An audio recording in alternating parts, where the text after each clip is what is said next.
I'm Dan Galpin for The Developer Show. This is your weekly update on the coolest developer news from Google.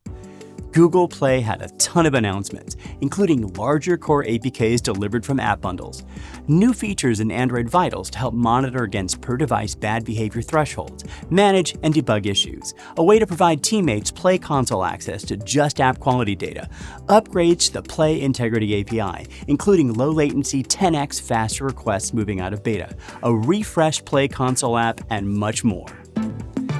Building in Jetpack Compose across phones, foldables, and tablets just got easier with the alpha release of Material Adaptive Layouts, simplifying layout decisions around when to show two panes side by side with the new list detail pane scaffold, or switch to a navigation rail using the new Navigation Suite scaffold.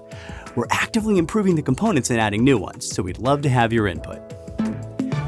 Firebase A/B testing is replacing the previous Bayesian methodology for analyzing results with a new frequentist method that we believe will provide more intuitive inferences for your A/B tests, while allowing you to independently verify the entire hypothesis testing procedure. Note that only newly started experiments will use frequentist inference to ensure continuity of existing experiment results.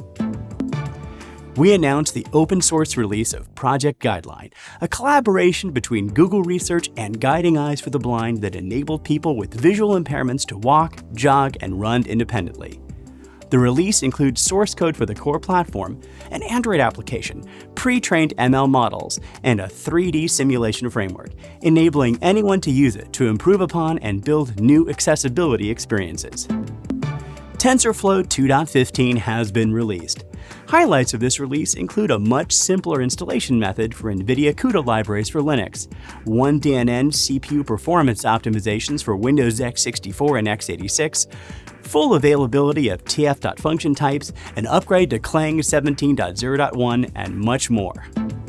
And a reminder, Chrome is working towards deprecating third-party cookies, and there is going to be an experiment that could affect your website starting in January, so it's important that you check the article in the description for more information on auditing and mitigating steps.